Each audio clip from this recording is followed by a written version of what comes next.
자, 그러면 여러분 뭐든지 똑같아요. 국어 독서 지문은. 1단락은 항상 뭐 하는 단락이야? 써. 주제 세팅 단락이라고. 그럼 여러분 주제는 단어가 됐든 구가 됐든 절이 됐든 문장이 됐든 자유자재로 정리할 수 있어야 돼. 자, 그럼 여러분 한 단어만 남기면 뭐예요? 그리고 이유가 필요해. 인식론이야, 얘들아.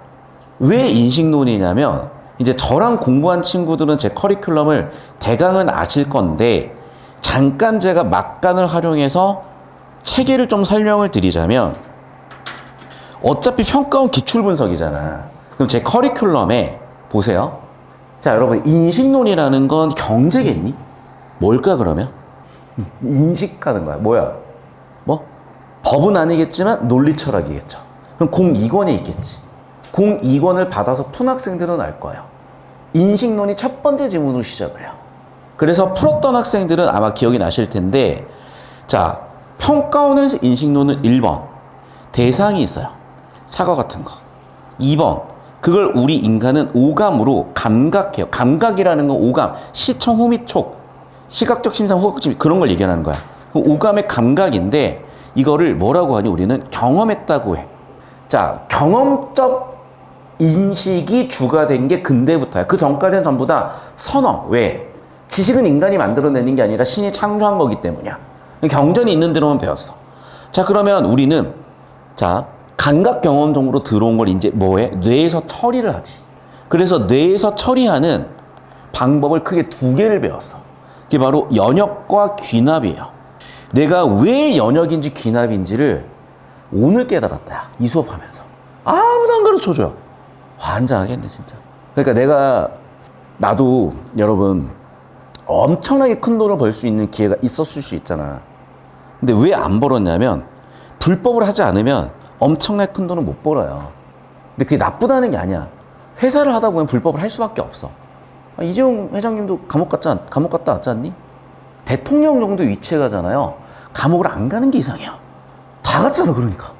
자, 그런 거야. 그래서 나는 내가 감옥까지 가면서 해야 되는데 지금 느낀 건요. 이거 니네한테 할 얘기인지 모르겠지만 감옥을 가야 될 수도 있겠다. 지금 내가 가겠다는 건 아니야. 내가 지금 감옥 갈 만큼 잘못했다는 것도 아니야. 그런데 세상이라는 게 뭔가 바꾸려면 감옥을 가야 될 수도 있겠다. 예를 들면 성공하면 혁명, 실패하면 반역. 반역하면 감옥 가야지. 성공했으나 또 감옥을 가셨어요. 역사적으로 그래. 그래서 내가 뭔가 포기했냐? 모르겠어 아직은. 돈을 포기해야 되나? 그렇다 그처럼 살겠다는 건 아니야. 예를 들면 이런 거야.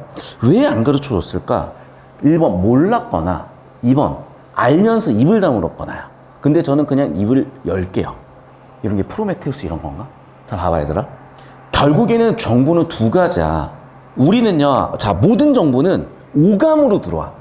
우리 지금 어떤 정보죠? 시청각 정보죠. 냄새나니? 후각 정보도 있어요. 그러니까 우리의 모든 정보는 사실은 감각 정보야, 얘들아. 그런데 감각이 아닌 정보도 분명히 있지, 내 정신 속에서는. 그 얘기야. 그래서 예로부터 우리 인간은 정보를 두 가지로 분류한 거야. 어떤 정보? 감각 경험적 정보와 선험적 정보로. 경험 이전, 경험과 관련이 없는 정보로. 여기까지 이해되셨어요? 그럼 봐봐. 선험적 정보는 어떻게 처리를 하겠어?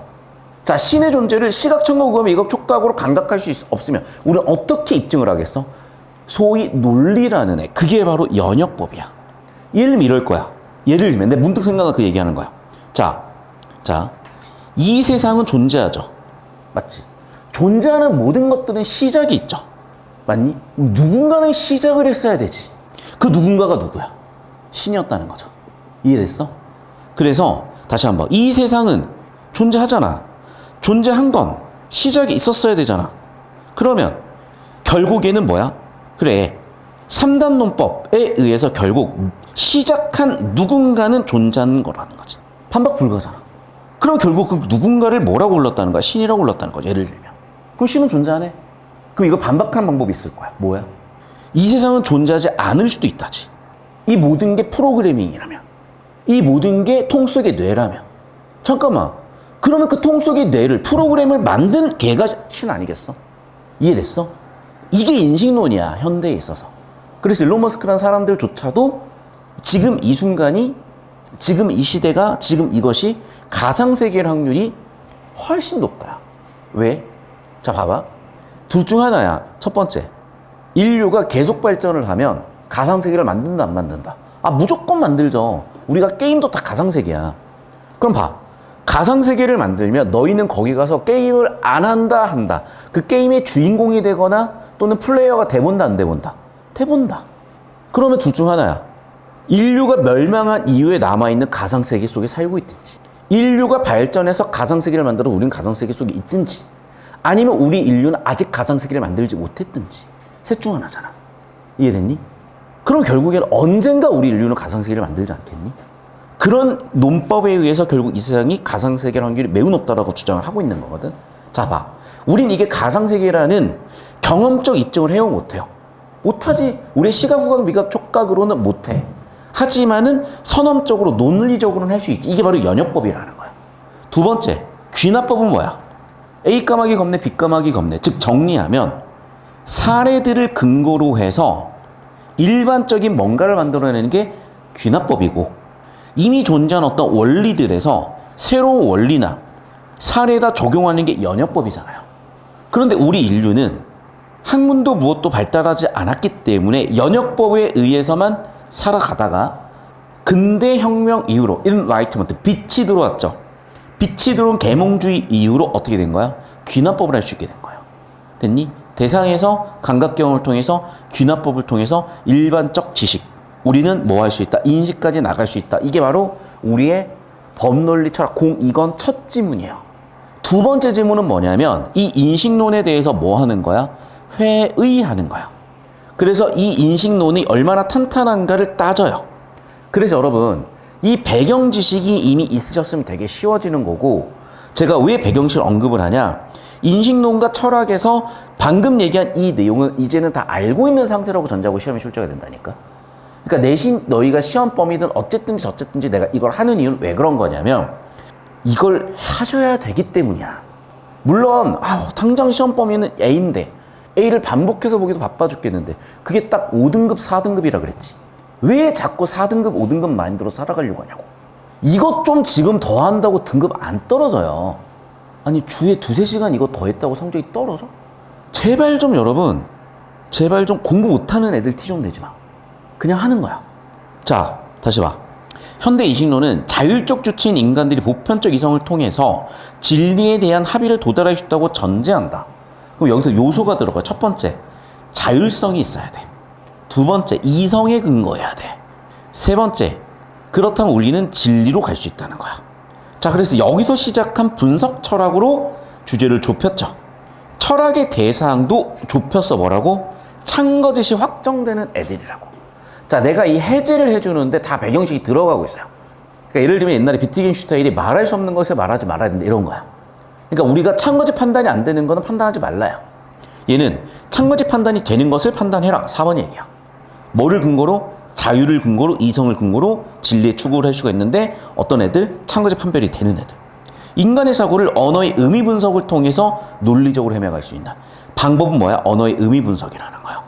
그래서 한 5개 내지 5개 내외의 정보량을 던지는 전형적인 구성이고, 자, 이런 입장에 대해서 자유주의 해석학자 로티라는 아저씨가 있었는데, 자, 로티라는 아저씨는 비트겐슈타인의 언어 개입론과 콰인의 전체론을 바탕으로 실용주의적 관점에서 기존 철학을 해석하고자 했대요. 자, 2달락으로 할 겁니다.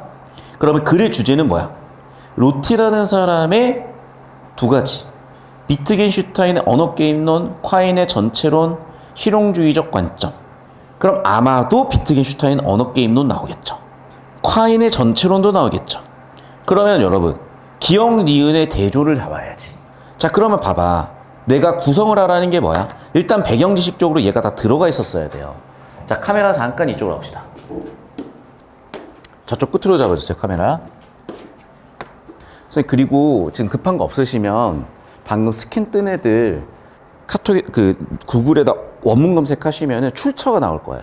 그래서 출처를 좀 찾아주세요. 아니면 애들이 따로 거기 보시면 출처가 있을 수도 있거든. 애들 프린트에. 그래서 스캔된 애들 텍스트로 쭉 몇 개 쳐보면은 출처가 나올 건데 출처가 안 나오면 어쩔 수 없고. 네, 출처 나오는 건 다 찾아주세요. 자, 우리 지금 배경 지식으로 뭘 정리하셨어야 되냐면 제가 얘기해서 1, 2, 3, 4단계 있죠. 근데 문제가 뭔지 알아? 수업을 집중 안 했거나 이해를 못했으면 이거를 적으라 그래도 딴소리를 하고 있는데 우리 수강생은 할 수 있어요. 설명 따로 안 한다? 적으셔야 돼. 자, 그럼 이제 1단락 구조도지. 최상위 정보를 적는 거야. 최상위 정보는 여기서 뭐니? 인식론에서 시작을 했는데 그 인식론에서도 이제 글의 주제는 누구였어? 로티야. 맞니? 그럼 봐봐. 지금 로티의 인식론, 로티의 주장이 글의 주제인데 자, 그러면 로티의 주장을 끌고 들어오기 위한 배경이 있었어요. 그 배경이 뭐였어? 하나, 둘, 셋, 넷, 5개가 있었고 맞니? 추가적으로 누구? 비트겐슈타인의 기억. 한 명도 누구였지? 콰인의 니은. 됐니? 그럼 1단락 구조에 따라서 2단락 주제는 비트겐슈타인과 콰인인데 얘는 뭐 해야 돼? 최대한 비교 대조 포인트를 잡으셔야 돼요. 그런데 평가원 지문들 중에 잘 쓰여진 지문은 이게 딱 보자마자 뚜렷하게 구조 연습이 돼. 근데 EBS 같은 애들 중에 잘 안 써진 애들은 구조 분석이 잘 안 돼요. 그래도 하셔야 돼. 우리가 예쁘고 깔끔하고 정제된 것만 먹을 순 없잖아. 그러니까 평소에 저랑 방학 때는 아니면 평소에는 깔끔한 거 가지고 연습을 할 거고 지금처럼 이제 내신 들어가거나 시험 범위가 이렇게 난삽할 때는 지저분한 문제들도 이틀에다 접어넣는 연습을 하시는 거야. 됐어? 자, 그러면 제가 여기다가 1, 2, 3, 4, 1, 2, 3, 4, 5라고 쓴 거 채워. 그게 바로 구조도를 그리는 과정이야. 스텝 바이 스텝으로 가르쳐 드리고 있으니까 잘 정리하시고. 자, 선생님 카메라는 다시 저쪽으로 옵니다.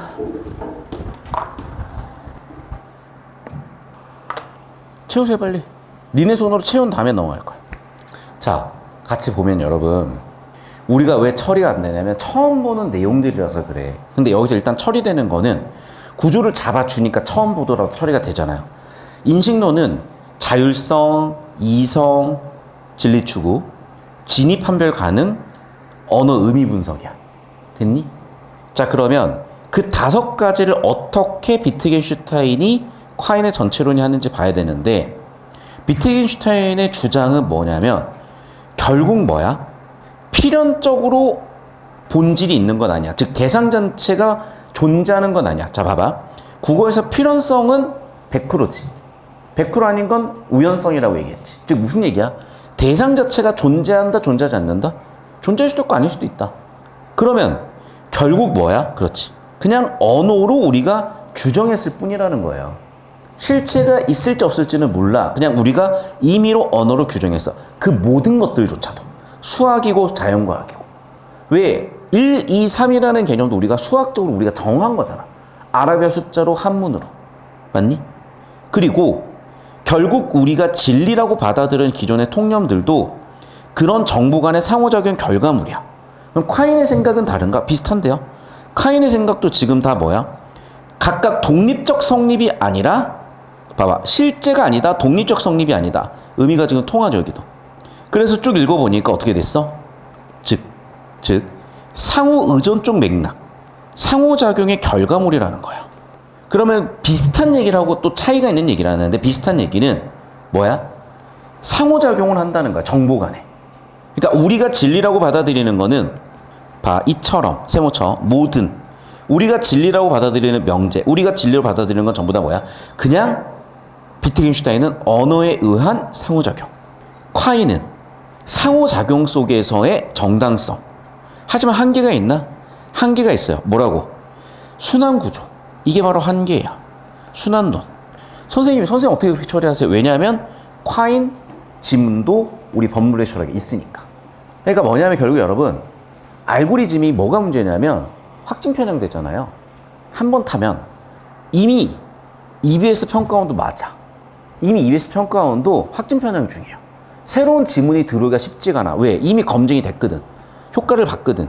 그래서 옛날 지문들이 덧붙이는 형태로 가는데 또 한편으로 그럴 수밖에 없는 게 얘들아 생각을 해봐. 너희가 종교가 있다고 하면은 보통은 기독교거나 불교거나 뭐 아주 특이한 이슬람교거나 뭐 가끔씩 김정은 믿는 애들도 있겠지. 근데 뭐 부두교 이런 거 믿진 않을 거잖아. 힌두교 이런 거 잘 믿진 않을 거잖아. 조로아스터교 이런 거 믿진 않을 거잖아. 무슨 얘기인 줄 알아?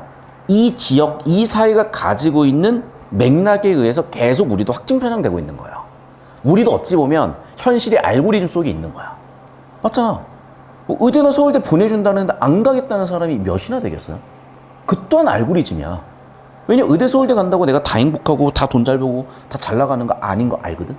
그럴 확률이 높다고? 솔직히 말하면 그것도 잘 모르겠어요. 내 주변에 다 서울대잖아. 그럼 과연 서울대생이라고 인생이 막 엄청 피나? 모르겠어. 그래서 의사는 인생 피지 않나요? 잘 모르겠어요. 왜 잘 모르겠다고 하는 거냐면 개개인의 의사의 개개인의 삶은 너무 고되거든. 주변 사람들은 좋지만 어쨌든 자 그럼 봐. 다시 한번 얘기하자면 뭐다? 기존의 평가원 지문에 의해서 엮어야 되겠다. 그럼 엮어 놓으니까 이제 이 틀이 보이는 거예요. 자 그래서 이제 루틴은 결합했다니까 일종의 변증법일 수도 있겠고 맞죠? 그래서 정반합, 절충 또는 더 확장이죠. 그리고 노티의 생각은 더 이상 확장이 되겠지. 자 그러면 첫 번째 게임 규칙. 이거는 비트겐슈타인의 이론이죠. 그 다음에 두 번째 맥락을 벗어나 의의를 잃는다. 그럼 맥락 속에서만 순환구조 안에서만 존재한다는 건 콰인이죠. 그래서 제 생각에는 콰인의 생각과 비트겐슈타인의 생각을 가지고 이렇게 만든 것 같아. 결국 현대 인식론은 뭐야? 그렇지. 내가 방금 얘기한 알고리즘이야. 우리 인간의 선택이라는 거죠. 인간의 마음이 자연을 있는 그대로 비추는 거울이다. 말 헷갈리는데 인간의 마음이 자연을 있는 그대로 비춘다. 주체가 누구라고? 인간의 마음이라니까. 근데 주어를 못 잡으면 자연을 있는 그대로 본다라고 착각할 수가 있어요. 근데 일단 주체는 인간이라는 거지. 두 번째, 그러니까 우리 인간이 주체라서 두 번째, 도구는 뭐야? 거울이죠. 그러니까 세 번째는 뭐야? 주체인 인간이 거울을 통해 본 표상만이 인식론의 대상이라는 거예요. 근데 그게 현대 인식론이고 현대 인식론에서는 그게 틀렸다는 거야. 의심할 수 없는 확실한 기초에 근거된 토대주의적 관념에 얽매여 있다. 뭔 얘기인지 저도 모르겠어요. 그는 넘어가봐. 진리가 고정된 실제가 아닌 합의이기 때문에 이무로니까 근거죠. 진리는 고정이 아니라 우리의 합의야. 따라서 명제는 뭐라고? 절대적 존재 여부가 아니라 현상에 대한 설명력과 예측적이라는 실용적 가치로 판단을 해야 된다. 대안을 제시했네. 뭔 소리인지 모르겠는데 그냥 고정되진 않았고 따라서 실용적으로 판단해야 돼. 그래서 뭐다? 유형적으로 가야지 뭔가 여기 있는 것처럼 논리적으로만 따질 순 없다라고 얘기를 한 것 같아요. 자, 이 얘기 무슨 얘기냐면 이런 거 얘들아. 자, 오늘 비가 오니 안 오니? 오늘 우천 취소돼야 안 돼요? 는 모른다니까. 하지만 비 올 확률을 가지고 준비를 할 수는 있죠. 무슨 얘기 이해돼요? 그러니까 무슨 얘기냐 이 사람도 참 거짓을 명확하게만 따지려고 하지 말고 확률적으로 보라. 이게 우리 공익원에 있는 뭐가 담겨 있는 거야? 베이주주의자 이론이야. 베이주주의자는 확률 통계론자였잖아. 전통적 인식론자는 참 거짓을 따져야 되잖아. 그러니까 배경 지식을 가지고 있으면 아 루틴은 유용성, 확률로 한번 따져보자 그 얘기를 한 거고 그럼 기존의 평가원 기출들 이렇게 재구성하고 있구나가 돼야 된다니까. 그러니까 백날 들여다보면 뭐예요? 뭔 소리인지 모르는데. 근데 평가원집들 엮고 보면 보인다고. 4단락.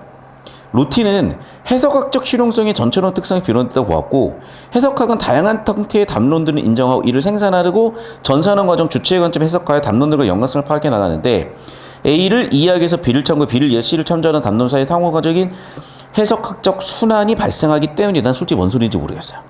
그런데 이런 것 같아. 전체론이라는 게 뭐냐면 전체가 중요하다. 그 왜 전체가 중요해? A를 입증하려고 B가 필요하고 B를 입증하려면 C가 필요하는 그 뭐가 있어? 순환 과정이 있다는 거야. 그래서 전체론 순환 과정에 의해서 실용성이 생긴다. 뭔 얘기야? 왜 순환론이 실용성을 필요로 하지? 이처럼 해석학은 자 기존의 분석 철학이 비합리적인 배제했던 담론들을 가져오는 장점이 있고 대화를 촉진한다. 이 얘기인 것 같아요. 그러니까 옛날에 이랬던 거야. 과거에는 너희는 그냥 아웃해 였던 거야. 왜? 너희는 참 거짓을 못 따지니까.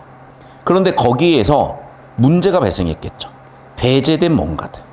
야, 못 따지니까 나가라면 분명히 우리가 판단해줘야 되는 문제 어떻게 판단할 건데. 아, 그래서 오늘 우천 취소할 거야 말 거야. 그래서 해결 방법. 그래서 이 과거의 문제를 해결하기 위해서 루틴은 뭘 주장했다는 거예요? 실용적으로 해결하자. 그러니까 여기는 지금 의의만 얘기한 거예요. 계속해서 루틴에 의하면 역사적 가정은 우연히 형성된 것이다. 따라서 이런 규범들을 절제 토대로 삼기보다는 형성된 과정을 통해서 보자. 그러니까 이런 거거든요. 이 과정을 보자는 건 구조주의라는 학문인데 뭐냐면 아니 자유, 정의, 평등 중요한 거 알지? 왜 중요하냐고. 역사적으로 중요했던 거라고. 자, 여러분 미국처럼 총기를 들고 다닐 자유 중요합니까? 미국 가면 되게 재밌어요. 옆에서 갑자기 빡 소리가 난 거야. 난 그래서 씨발 진짜 총 쐈나? 그랬는데 옆에가 그런 거야. 정확히 내기를 안 돼. 그러니까 이제 욕을 하면서 건샷. 그러니까 나는 건샷. 그러니까 사운드가 건샷 같았대. 그러면서 막 웃는 거야 애들이. 너무 무섭지 않냐? 근데 보니까 뭐가 터진 거냐면 뉴욕엔 보통 총기를 들고 다니진 않아요. 서부는 들고 다니는데 그것도 문화 차이인데 뉴욕에 이제 노점상들이 많아. 발전기 이렇게 끈발전기 돌리다가 여기서 빡 하고 소리가 났는데 총소리 같은 거야. 왜 그게 무섭냐면 아침에 내가 헬스장에 세수를 하고 있는데 맨날 총기 난사야. 우리나라까지 오는 건 뉴스도 아니에요. 아니, 엄청난 뉴스만 오는 거야. 맨날 총기 난사야. 뭐 조지아주에서 누가 뭐 16명을 쏴 죽였는데 맨날 총기 난사 얘기야. 학생들 막 맨날 총기 난사. 그러니까 그걸 보면서 그럼 봐봐. 지금 한 명이 누구였지? 최시원인가?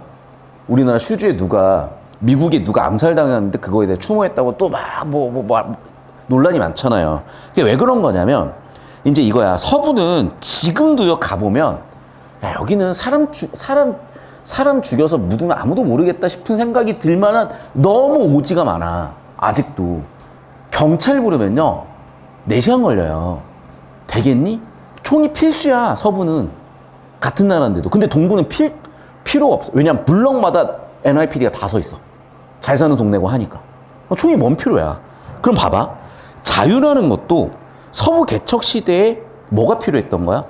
행정관, 경찰권이 닿지 않았으니까 총기 자유가 필요했던 거잖아. 그럼 지금 이 시대도 필요하냐고 물어볼 수가 있는데 필요해요. 텍사스주, 네바다주 이런 데 보면은 갑자기 곰 달려들면 어떡할래? 갑자기 집에서 문을 두들기는데 씨발 불곰이야. 어떻게 할 거야? 쫓아야 될 거 아니야. 불곰한테 찢길 거야? 산탄총 이런 걸로 쏘든지 아니면 위협을 주든지 해야 될 거 아니야. 전기 충격기, 불곰, 전기 충격 들어가지도 않아요. 그러니까 뭐냐면 그런 것들을 보잖아. 즉, 정의라는 것도 사회마다 다르고 그거마다 다르다는. 그러니까 야, 이거 지켜야 돼 이게 아니라 뭐가 필요해? 왜 지켜야 돼라는 그 과정이 중요하다는 거야. 그러니까 그 사회 구조를 보자는 거야. 여기까지 됐니? 그래서 우리가 너무 단일한 기준을 삼기보다는 뭐로 가다? 상대적으로 가자야. 그러니까 이 안에서 균형 잡는 거야, 사실은. 그래서 이게 지금 단순하게 얘기하면 이런 것 같아요. PC주의. PC가 뭐냐? political, 정치적 올바름. political?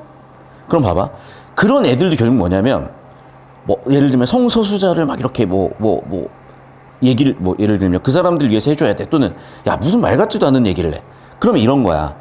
남녀라는 성별 기준을 나눌 거냐? 아니면 64색깔 크레파스 색깔로 할 거냐? 이런 관점이라고 보셔야 된다는 거죠. 저도 여기는 절레절레예요. 그런데 뭔들 분명히 이쪽에 뭔가가 있지 않겠어요? 절대 없어요. 여러분, 저는 당연히 극혐이에요. 근데 뭐는 있냐면 얘들아, 만약에 그렇잖아. 금쪽이가 존재하지 않아 그러면. 왜냐하면 처맞거든. 그래서 그거는 알아서들 판단하시는 거고 그 얘기를 하고 있다고 보시면 돼. 그래서 정리하면 이거야. 로티는 결국 무슨 얘기야? 상대주의를 한 것 같다. 이걸 보면. 근데 왜 이렇게 얘가 이렇게 써져 있냐면 아마 글 쓰는 사람도 확신이 없지 않았을까. 또는 내가 부족해서 상대주의 이상의 뭔가가 있는데 모르는 거 아닐까. 근데 어쩌겠어. 주어진 정보는 이게 다인데. 일단 저는 이렇게 처리할게요. 자, 그래서 이제 마저 5달러 가볼게. 대안은 그래서 뭐야? 실용성이라는 거예요. 그냥 밑도 끝도 없이 64색깔 크레파스 색깔로 가서 화장실을 64개를 만들면 안 되잖아. 그럼 실용적으로 몇 개 정도 만들어줄 수 있어? 3개. 남성 전용, 여성 전용, 공용. 그것도 싫어? 만들어줘요. 만들어줘, 그냥. 실용적 가치를 중시하는 루트의 해석학자 입장은 또 여기가 또 보수의 심장은 아니고 보수의 간장 정도 되는 동네이기 때문에 지금 그런 거구만. 도덕적 상대주의 이럴 수 있는 비판을 받기로 한다. 그게 이제 예상 가는 반론이죠. 그래서 도덕적 상대주의는 쉽게 얘기하면 이제 히피. 그래서 뭐 제도고 법이고 다 필요 없어. 그게 이제 딱 60년대 70년대 베트남전 반전 여론과 맞물리면서 확 들어왔던 거죠. 그러다 그 회사상은 그걸 또 왜 그랬냐, 제국주의가 워낙 다 작살내놨잖아. 2차 세계대전까지 세상을 다 파괴해놨으니까 언제까지 전쟁할 거야, 니네 그것 좀 하지 마라고 하면서 사실은 상대주의가 나온 거거든요. 뭐다? 다원주의 성격과 부합하다는 의, 철학적 관점. 그러니까 의 얘기하면서 끝났어요. 자, 이제 필기 정리했으니까 이제 구조들을 그려볼 거야. 자, 그런데 잘 들어. 이해 못하는 거를 적으셔도 되는데 가급적 이해한 거 안에서 구조 처리한 거 구조 처리한 그 내에서 처리해 봅시다. 처리해 보세요. 카메라 이쪽으로 옵시다. 여기 기준으로 잡아주세요.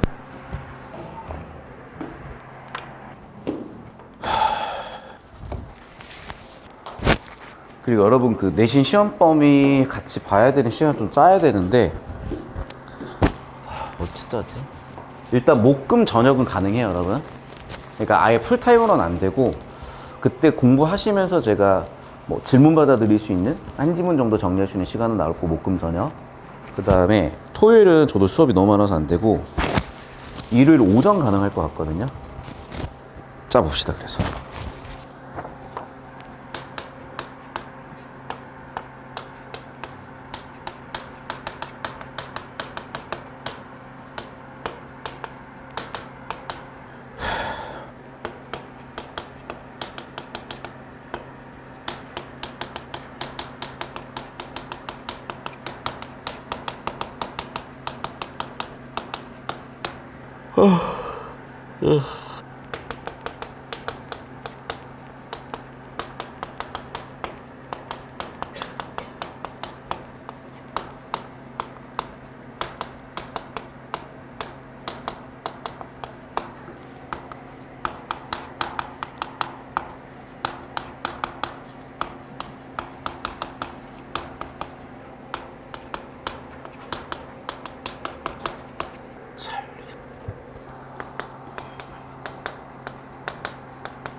카메라 이쪽으로 올까요?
자, 필기 정리하고 답을 좀 드릴 텐데 이쪽으로 봅시다. 다시 제가 이 지문을 쭉 구조를 그리면서 느낀 건데요, 여러분한테 되게 유의미할 것 같고, 왜 유의미하냐면 제가 실패한 이유가 이것 때문이었던 것 같아요. 그러니까 여러분, 제가 성공도 했었고 실패도 했었는데 언제 성공을 했었냐면, 남들은 안 하는 건데 정말 이득이 큰 비즈니스 기회가 있어요. 남들은 모르는 건데, 또는 남들은 잃을 게 많았다고 생각을 한 것 같아. 이게 무슨 얘기냐면, 여러분 잘 들어봐. 여러분 재산이 한 100억 있어요. 지키고 싶을까? 100억을 한 방에 태우고 싶을까? 100억을 만든 과정에서 100억의 가치가 좀 달라지는 것 같다. 뭐 코인 가지고 막 레버리지를 해가지고 막 해서 뭐 3개월 만에 뭐 1년 만에 100억 간 사람은요, 100억 풀 몰빵이 가능한데 20년 동안 100억 모은 사람은 그 100억을 한 방에 지르는 투자를 하긴 어려워요. 무슨 말인지 되니? 자, 이제 금액락이에요. 또 이런 거다 얘들아. 너희가 뭐 월 1,000만 원 버는 직업이 있다고 생각을 해봐. 근데 엄청난 기회야. 월 1,000이 아니라 뭐 하루에 1,000만 원씩 벌 수 있는 기회가 있는데 그 기회가 불확실해. 그럼 월 1,000을 선택할래요? 하루에 1,000만 원짜리 선택할래요? 사람은 보통 그런 경우에 기회비용을 생각하고 자기한테 생길 손실을 생각하는 경우가 많아요. 월 1,000으로 가거든? 그 얘기야. 그러니까 사실은 내가 20대 때 엄청 큰 비즈니스 기회를 왜 가졌는지 생각을 해보니까 가진 게 없거든. 그러니까 내가 이제 그때 공장 시장 월 200 받았어요. 근데 내가 공장에서 월 200 받으나? 이거 해가지고 망하나? 큰 차이가 없겠는 거야. 그래서 그냥 뭐 내가 평생 할 거 아니니까 몇 달 해보고 아니면 알지 하고 던졌던 거고, 심지어 그 사업 첫 시작이 15만 원이었어요. 근데 15만 원이면 뭐 한 달이 뭐야, 일주일 뭐 알바만 해도 쉽게 벌 수 있는 돈이잖아요. 그러니까 사실은 물론 이제 물가 가치가 다르긴 하지만 그냥 저는 쉽게 그냥 도전했던 것 같아. 그런데 문제는 그 루트를 아무도 몰랐어요. 그래서 나만 알고 있었고 나만 시도를 했고 내가 엄청 좀 이득을 그때 봤었죠. 그러면서 이제 내가 그때 성공했던 방법을 가지고 막 해보려고 했는데 안 되는 걸 알면서 한 적도 되게 많아. 그리고 이제 지금 와서 내가 느끼는 것 중, 요즘 내가 느끼는 것 중에 하나는 뭐냐면, 여러분, 이게 서울대 나오거나 아니면 공부를 좀 많이 했거나 이런 사람들의 제일 큰 단점 중에 하나는 뭐냐면 자기도 모르는 새 선민의식, 선민사상이 있어요. 근데 얘들아, 세상은 1%가 끌고 가는 것 같지만 99%가 설득되지 않으면 아무것도 못해요. 그래서 사실은 이 지문은 그 시사하는 점을 주는 거야. 얘들아, 잘 들어야 돼. 자, 옳은 거, 논리적으로 맞는 거 정답 분명히 있죠.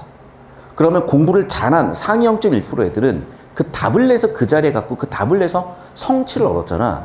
그러니까 그런 애들은 자꾸 정답이 있기 때문에 정답을 모르는 너희가 멍청한 애들이야, 이렇게 자기도 모르게 생각하는 경우가 되게 많거든. 근데 그게 상당 부분 맞지만 상당 부분 틀려요. 어떤 부분이냐? 여러분, 사소하게는 이런 거야. 대통령 혼자서 이 국정을 운영할 수 있니? 국무위원들 필요하죠? 좋아. 그러면 민주당 혼자서 이 국가 운영할 수 있니? 뭐 그래 보이기도 해. 하지만 여러분, 사실은 결국에는 우리나라도 3분의 1 민주당, 3분의 1 국힘, 3분의 1 중도 쪼개져 있거든. 그러면 최소한 중도는 설득을 해 끌고 가는 거예요. 그런데 나머지 30%가 완전히 배째버려. 미국처럼. 그래서 각 진영에 서로 계속 저격 중이야. 아, 진짜 말 그대로 저격이야. 우리는 말로 저격을 하잖아요. 얼마나 평화로운 나라야. 우리나라는요, 댓글로 저격을 해요. 얼마나 평화로운데. 미국은 진짜 총 갖다 쏜다니까? 진짜 저격을 해, 문자 그대로. 그럼 봐봐. 과연 미국은 어떻게 될까? 그 얘기예요. 그러니까 국정 운영이 되고 뭐가 되려면 설득을 해야 된다니까. 그런데 설득을 다 할 수는 없잖아. 근데 어떻게? 필요에 따라서 다수는 설득할 줄 알아야 돼. 그래서 사실 이 지문은 그런 힌트를 줘요. 다수를 설득할 수 있는 방법에 대해서. 자, 그래서 보면 여러분, 현대인식론. 자, 현대인식론은 어쨌다는 거야? 명시적으로는 안 좋지만 대조적으로 보니까 보이죠. 절대적이었고요. 객관적인 증거가 필요했고요. 참거짓을 판별할 수 있는 대상만 들었다는 거야. 반면에 루틴은요, 좀 더 상대주의적이었고 객관적인 증거보다는 맥락과 상황을 증거로 하겠다는 거고, 참거짓을 판별을 못하더라도 유용성을 근거로 판단하겠다는 거야. 특징은 자율적인 인간이 이성을 가지고 진리 추구를 하는 과정에 언어 분석을 하자요. 얘는 구조나 사회적인 구조 분석이나 사회 합의를 통해서, 그러니까 상대적으로 뭔가 유용성 판별해서 판단을 하자는 거야. 왜 그러냐면 얘들아, 야, 성소수자 다 나가 뒤져. 그럼 나가 뒤지냐고. 그건 또 물리적으로 불가능해. 야, 민주당 다 나가 뒤지면 나가 뒤지냐고. 야, 9시 니네만 따로, 9시가 있냐? 7시인가? 5시니? 그 지역만 따로 너희 독립해서 나가지냐고, 그게. 안 되잖아요. 왜 자꾸 안 되는 걸 자꾸 하려고 그래? 뭐 해야 돼? 합의해줘야 돼. 어느 정도는. 양보해줘야 돼. 어느 정도는. 왜냐면요, 거래 비용이 너무 커져요. 그러니까 이런 거야. 자, 내가 이제 지금 여긴 아니에요. 여긴 절대 아니에요. 모 학원에서 수강료를 지금 몇 달째 못 받고 있단 말이에요. 이 몇 천이에요. 자, 해결 방법 1번, 민사. 이게 왜 짜증나는 줄 알아? 자, 민사 가려면 일단 증거 다 내가 먹어야지. 변호사 사야지. 소장 넣어야지. 벌써 몇 단계야. 그리고 보통 1심까지 6개월 걸려요. 맞니? 그리고 2심 올라가면 1년 넘게 걸려. 그럼 돈 받는데 벌써 몇 년이 걸려. 근데 문제는 뭔 줄 알아? 나한테 돈 주면 끝나요. 그러니까 왜 안 주지? 어떻게 해야 되지? 온갖 마음고생은 다 했는데 어차피 받을 돈 주면 끝나. 그럼 내 정신적 피해 보상은? 없잖아. 그러니까 아주 개 같은 거야. 자, 두 번째. 그러면은 너희 새끼 좆대 봐라 이러면서 사실은 여러분 국가가 깡패 권력이에요. 여러분 학원 하나 망하게 하는 건 아주 쉬워요. 나는 학원을 운영해봤지 않니? 그러면 학원의 벌점이 어떤 경우 받는지 아는데 이게요, 벌점을 안 받고 학원 운영이 불가능해요. 불가능해. 물리적으로 불가능해. 무조건 벌점 받는 게 있어요. 두 번째, 불법인 게 있어요. 그러면은 과태료 뭐 300짜리, 200짜리, 100짜리가 있어요. 이거를 한 20개 정도 맞게 할 수가 있어. 그러면 내가 괘씸하니까 너희 새끼 뒤져봐 그러면서 이걸 갖다가 때려버려도 돼요. 이걸 제일 잘하는 동네가 그 심장 같은 동네에서는 이렇게 해요. 배웠어요. 그 동네에서 수업을 해봤기 때문에. 심장이 어딘지는 아시죠? 그래서 그 동네에서 배웠어요. 그 동네는 서로 이렇게. 제가 그 동네에서 자랑은 아닌데 좀 주차 좀 남는 잘 할 수 있잖아. 바로 딱지. 사람들이 신고 다 해. 근데 그래서 어느 날 가보니까 아니 내가 딱지를 받았다는 통보도 안 오는 거야. 그래서 뭐 어느 날 갑자기 그냥 뭐 어디였지? 내가 서울 어디에서 이제 뭐 과태료 하나 나와서 확인해가지고 봤더니 과태료 미납된 게 20개가 있는 거야. 씨발 뭐야 이래서 봤더니 여기서 해놓은 거예요. 근데 분명히 아파트 관리사무소에서 거기다가 돼도 된다고 구청과 합의를 했다 그랬거든? 근데 신고를 다 해놔가지고 진짜 징그러운 동네다 그러면서 지금 탈출한 걸 난 너무 다행이라고 생각하고 있는데 그 비슷한 동네가 이 동네에도 있더라고요. 여기 말고 이제 제가 돈 못 받은 동네는 항상 비슷한 동네들이야. 이상한 동네들은 항상 이래. 그래서 이제 이 얘기를 왜 하는 거냐? 나는 어떻게 얘기해야 될까, 얘들아? 근데 이렇게까지 가잖아. 서로 죽자는 얘기가 돼요. 그러면 근데 굳이 이렇게까지 해야 되나? 이것도 또 너무 괘씸하고 번거롭고 그냥 좋게 줬으면 좋겠는데 겁을 좀 줘야 되나? 의학을 한번 해야 되나? 자, 그런 얘기야. 자, 봐라. 줄 돈 안 주고 있지. 명분이 없지. 근데 왜 안 주는 줄 아니? 말 나온 김에 얘기할게. 기본적으로 여러분, 이 학원 사업 구조가 남의 돈 빌려서 하는 사업이에요. 미안해. 그 쓸데없는 소리 해가지고. 봐봐. 예를 들면 이런 거야. 너희가, 뭐 이 학원은 아니에요. 이 학원은 그래서 제가 수업을 하는 건데, 보통 29일, 30일까지 한 1개월치 수강료를 내잖아. 그럼 너희가 수강료를 100을 냈다고 치자? 그러면 강사는요, 1일부터 30일까지 돈을 안 받고 일해. 그럼 돈을 언제 정산받아? 보통 그 다음 달 10일날 정산받아요. 이놈의 학원은 그거를 5일을 더 땡겼어. 15일날 줘. 근데 왜 보통 10일이냐면 관공서 돈 나가는 날이 10일하고 25일이야. 그래서 이제 10일날 줘. 그럼 봐봐. 무이자로 40일을 빌리는 거야. 강사한테. 이해되니? 근데 이게 메가는 아니에요. 그러면 큰 회사 한 군데가 있지. 그 회사가 지금 그렇게 하고 있어. 어떻게 하고 있냐면 그 회사는 강사한테 100명만을 하나 모아줘요. 그러면 30만 원 곱하기 100, 50% 받으니까 1,500만 원짜리잖아.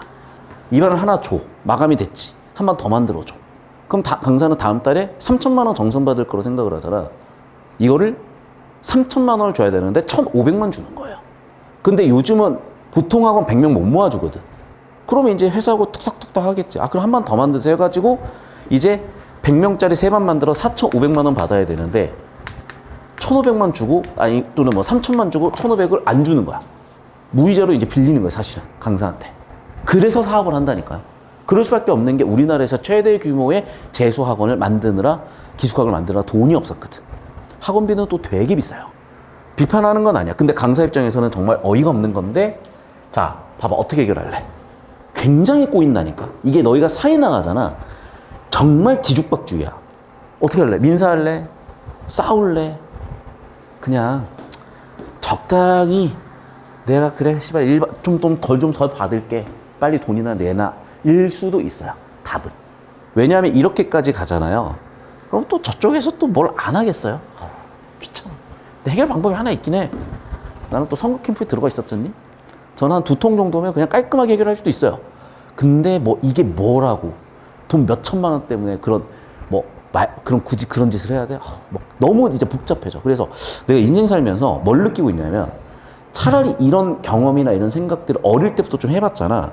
그러면 이제는 내가 화도 안 나는 게 어릴 때 그리고 불과 몇 달 전만 해도 너무 어이없잖아. 화가 진짜 많이 났어. 왜? 인간에 대해서 기대치가 너무 떨어지니까. 그런데 이제는 또 느끼고 배운 게 어차피 인간 그럴 수도 있겠다. 어떻게 하지? 여기 나오는 로티처럼 나한테 유용하게 해결하자. 나한테 이득되게 해결하자. 적당히 해결하자. 왜? 죽자고 싸워봐야 서로 죽기밖에 더 하겠어. 자, 그래서 이제 비트겐슈타인과 콰인의 생각을 긁어왔다는데 도대체 뚜렷하게 뭘 긁어왔는지를 모르겠어요. 그러니까 좀 잘못 쓴 글이야. 근데 일단 보면은 비트겐슈타인의 언어 게임론을 보게 되면요. 자, 뭔가 대상이 존재하진 않는데 언어 규칙 속에서만 존재한대. 그리고 우리가 다루는 모든 것들은 그 언어 규칙 속에서 있는 것들의 상호작용 결과래. 전체로는요, 순환론으로 생겨난 논리이기 때문에 그 역시도 순환, 즉 상호작용의 결과래. 일단 거기까지만 정리해봤어요. 카메라 이쪽으로 올까요? 자, 그럼 지금까지 나와 있는 현대 인식론과 로티의 주장에 비교되죠. 1달러, 3달러. 그 다음에 로티가 기반에 있다고 했던 비트겐슈타인과 콰인의 주장 2달러. 그걸 바탕으로 4달러로 갈 건데, 그래서 로티는 뭐라고 주장을 했냐. 자, 우리 이렇게 하자. 우리 전체론을 근거로 했을 때 해석학적 실용성을 따져보자. 그게 무슨 얘기인데, 기존의 분석 철학에서 배제됐었던, 분석 철학에서 배제됐다는 게 뭐냐면 참거짓을 따질 수 없으면 배제했거든요. 아까도 마찬가지야. 자, 예를 들면, 자, 분명히 자기의 성별은 64가지래. 자기는 죽어도 그렇대. 야, 그런 성별이 어딨어라고 싸워봐야 갈등밖에 안 된다니까. 알았어, 그럼 적당히 합의하자. 같이 뭐라고 사회적 갈등을 좀 처리할 수가 있겠죠. 그 다음에 기존의 절대주의에서 놓쳤던 것들이 있다니까. 그러니까 절대주의가 극단으로 가면 우성학이 돼요. 나치즘이 된다고. 그러니까 어떻게 가야 돼? 좀 상대주의적으로 가야 되는데 이게 또 이렇게 가려면 아예 무정부주의, 무질서주의, 히피즘이 돼. 그래서 너무 이렇게만 가지 말고 이 중간 어디에서 뭔가를 가져가야 되겠고, 따라서 뭐 자유평등 정의 다 좋은데 그것도 역사적 맥락을 근거로 우리가 생각을 하자. 그러니까 어쩌면 여러분 이거는 중국을 지지하는 또는 북한을 지지하는 근거로 쓰일 수도 있는 거예요, 사실은. 되게 진보적이고 급진적 사상 같지만. 자, 여기서 전제는 뭐냐면 의미 있는 주체들, 그러니까 이 담론에 참여하고 투표권을 가지고 있는 사람들이 승인을 해줘야 우리는 의사결정을 한다. 그러니까 일방의 의사결정은 없다는 거예요. 자, 역시 한계와 의의가 있죠. 이런 얘기를 한 거야. 그래서 저의 해석은 이거예요. 사회적 갈등이 생겼을 때 어떻게 합의할 것이냐. 서로 맞다고 우겨봐야 어차피 논리는 각자 탄탄하기 때문에 합의가 안 된다. 그럼 어떻게 하자? 유용하게 해결을 해보자요. 여기까지 되셨니? 자, 카메라 이쪽으로 옵시다. 다 빨리 내고 잠깐 쉴게요.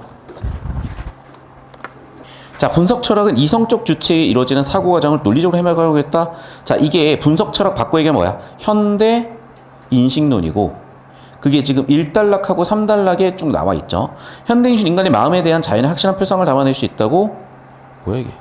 그래서 이거 뭐예요? 아, 그거 연결해요. 그러면 연결해야 듣지 않나? 예. 자, 그럼 봐봐. 두 번째, 현대 인식론 인간의 마음이 자연에 대한 확실한 표상을 담아낼 수 있다고 전제한다. 이게 3단락 내용, 1단락, 3단락 내용이죠.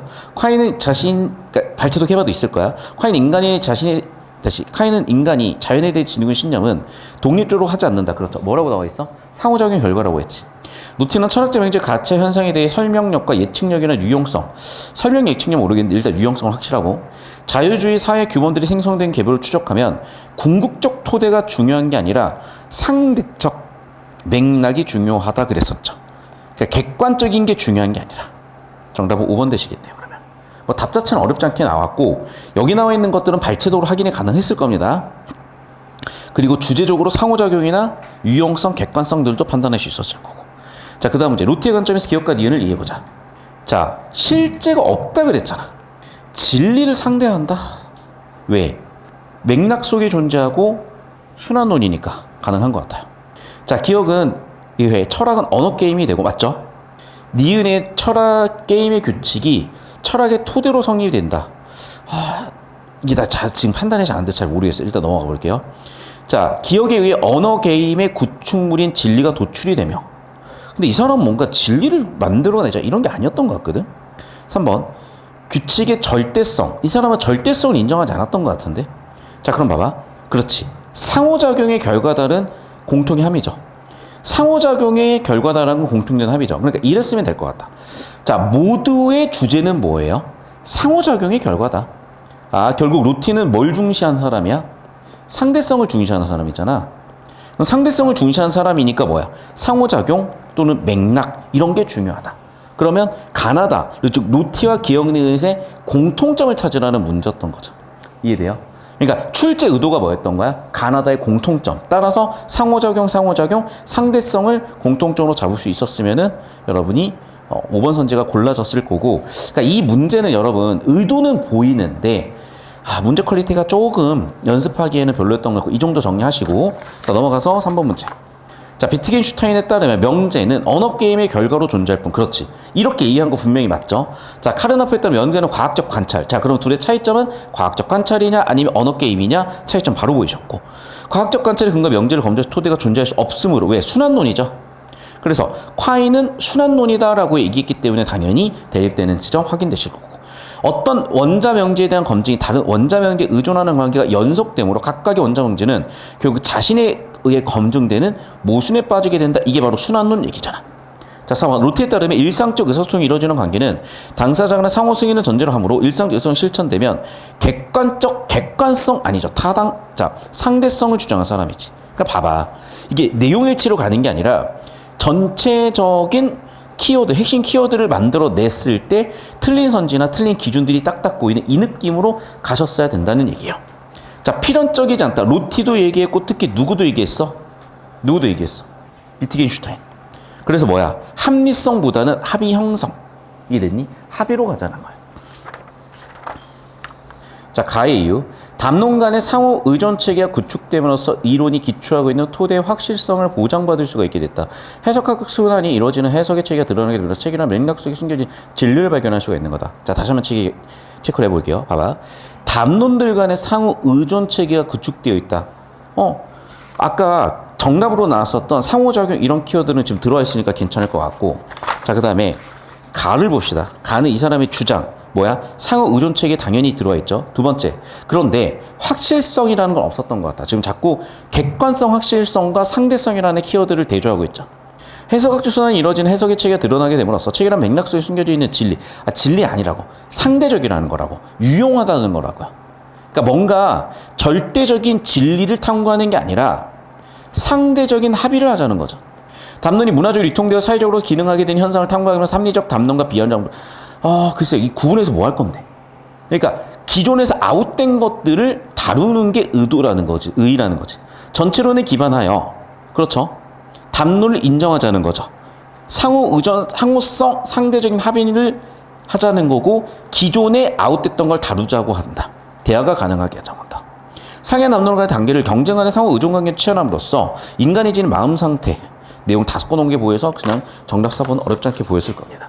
그래서 답 자체는 뭐가 잡히니까 핵심 키워드 잡히니까 쉽게 나오는 이 연습을 할 수는 있었던 지문인 것 같아. 이 정도 정리해 놓으시고 2번, 3번 구조도 스스로 잡아보시다 보면 내용 이해도 깊어지실 거고 제가 수업 시간에 얘기하지 못한 지점들까지 여러분 나가볼 수 있을 거예요.